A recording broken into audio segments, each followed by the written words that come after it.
Olá, sou Patrícia Pina Bernardo e vim hoje contar uma história para vocês de Iemanjá. Pode ser relacionado com aqueles momentos de vida em que nós precisamos nos voltar ao nosso centro, nos voltar à nossa essência e nos reinventar.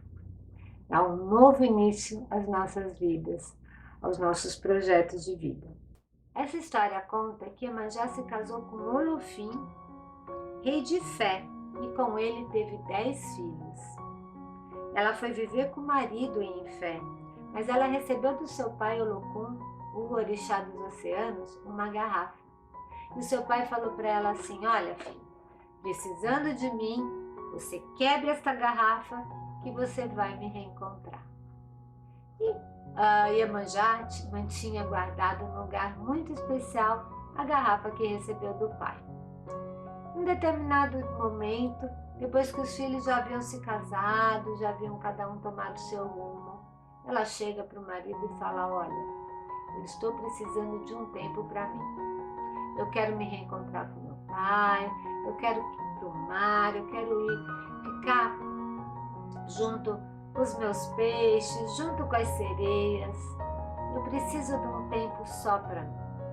E ele falou: imagina, esposo, você tem tanta coisa para fazer aqui, você tem a nossa casa para você cuidar, você tem todo o reino para você me ajudar a governar. Ela falou assim: eu sei, eu retornarei, mas eu preciso desse tempo só para mim. Eu, não, imagina, que besteira, tira o dia de folga, tira o dia, vai passear um pouco, vai esfriar a cabeça. Você não está entendendo. Quer que eu desenhe? Eu preciso de um dia só para mim. E aí ele falou assim: olha, eu não acho certo você ir embora daqui por um tempo, não. Eu não aceito isso. Ela falou: é bom que você aceite, porque eu vou de qualquer jeito. E aí ela foi arrumando as coisas dela e falou assim: olha, eu já estou pronta, eu estou indo e você não mande ninguém atrás de mim. E foi, e saiu em direção ao mar. Mas o marido dela, o Olofim, ele mandou os guardas irem buscar Iemanjá. E aí, quando os guardas estavam chegando perto dela, ela olhou e falou assim: não, não, eu preciso desse tempo só para mim. Eu avisei. E aí ela pega a garrafa que o pai deu, joga a garrafa no chão, a garrafa se quebra e a água do mar que estava nessa garrafa leva Iemanjá para o fundo do mar. E lá Iemanjá mergulhou para poder se reinventar. Então, tem momentos da vida em que nós precisamos parar tudo e nos retornarmos a nós mesmos, revermos o nosso projeto de vida, pensar e muito mais do que pensar, muito mais do que refletir, sentir, elaborar e dar um fechamento para uma história, para poder dar esta pausa entre o final e o novo começo. E todo final é vivenciado como uma morte, e toda morte precisa ser pranteada.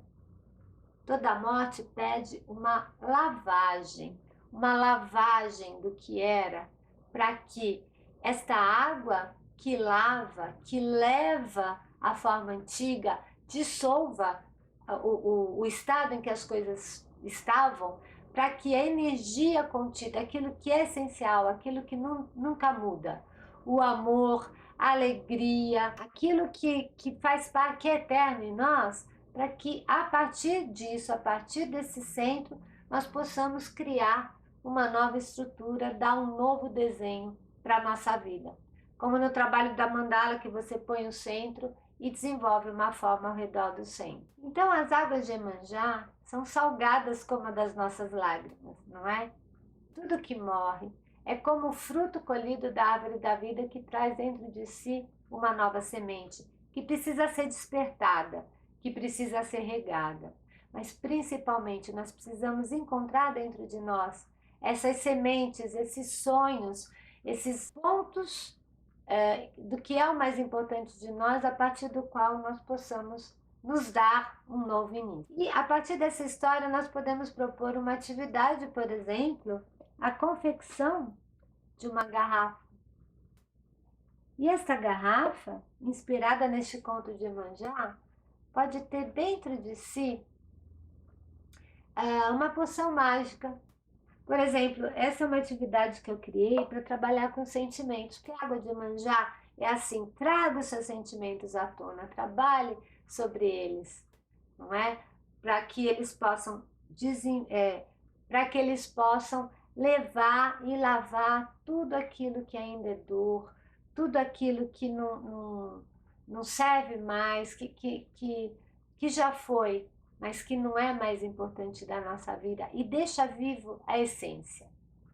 Não é como alguém morre. Quando alguém morre, nós choramos, nós nos despedimos, mas o que é eterno, nosso amor, o nosso vínculo com quem morre, se é um vínculo de amor, isso é eterno, isso a gente leva com a gente.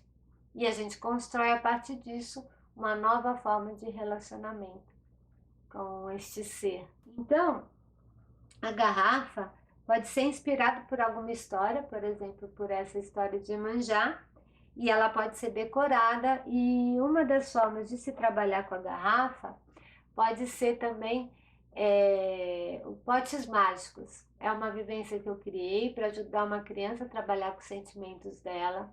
Ela não estava conseguindo expressar os seus sentimentos, ela não estava nem conseguindo pintar os desenhos dela com cores. Ela só contornava os desenhos dela. Então, essa criança era uma criança que não conseguia expressar os sentimentos dela. E aí eu propus que ela fizesse o baú da bruxa, um baúzinho com os potes mágicos, com as poções mágicas. E ela escolheu uma cor para cada poção e ia decorar a garrafinha, onde ela pôr este líquido colorido, decorar em volta da garrafa, dizendo, inspirada para que seria essa poção. Pode ser a poção do amor, pode ser a poção da alegria, para curar a tristeza, a poção do amor, para curar a solidão, o medo, não é? Então ela fez o baúzinho dela e a partir daí ela começou a conseguir expressar para quem ela precisava expressar aquilo que ela precisava falar. Ela conseguiu também, ela começou a pintar os desenhos, né? Nós trabalhamos com água, com os potes mágicos, com lavar e pintar e carimbar as mãos, os pés, por exemplo. Então, essa é uma atividade que nos ajuda a trabalhar este retorno em si, entrar em contato com os sentimentos e, a partir disso, preparar o nosso renascimento.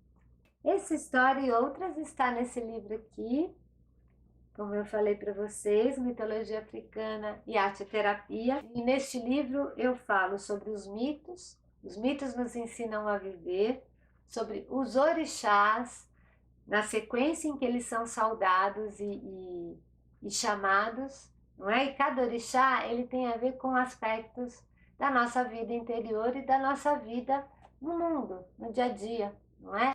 Então eu conto o mito de criação segundo a cultura iorubá e aí eu vou falando de cada orixá, trazendo as suas histórias, trazendo o que aspectos da nossa vida essas histórias ajudam a gente a entender e nos inspiram a forma de trabalhar com essas questões. Então, quais são os orixás na sequência que eu trago no livro? Exu, a intermediação entre os mundos, e o tridente. E aí, para cada. E trago as histórias, e para cada história também eu trago atividades relacionadas que podem ser utilizadas para trabalhar a partir dessas histórias. Aqui está, por exemplo, o tridente do Exu, que são os caminhos, né? E as escolhas, e a poder perceber e poder escolher entre os diversos caminhos nas encruzilhadas da nossa vida, nos momentos em que precisamos fazer escolhas.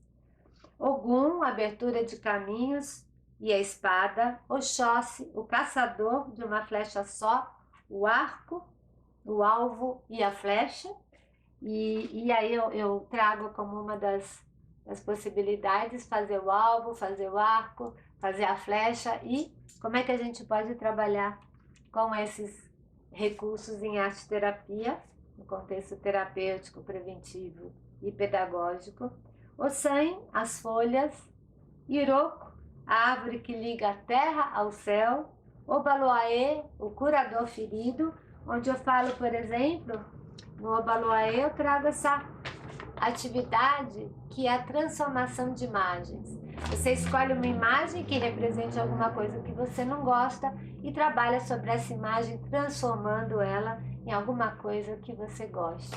Aqui, por exemplo, foi um trabalho que eu fiz com essa proposta, e aí eu trouxe uma mulher malhando, e eu não gosto de fazer academia, acho muito chato, e eu transformei ela numa dançarina do ventre. O Xumaré, a serpente do arco-íris e o arco-íris. Xangô, o rei, a justiça e o poder. O Yayansan, os ventos e as tempestades. Oxum, a água e o espelho. Obá, o feminino ferido. Euá, a virgem e a senhora das possibilidades. Logunedê, o jovem, o cavalo marinho. Ibeji, os gêmeos, a criança divina. Oxalá, o grande pai criador dos homens. A alma humana é multicolorida. Deus tem muitas faces. Então, eu termino fazendo uma síntese de todo esse trabalho, de todas essas histórias e o que elas nos ensinam e como é que elas nos ajudam a ter um novo olhar para a nossa história e para os nossos dramas no nosso dia a dia.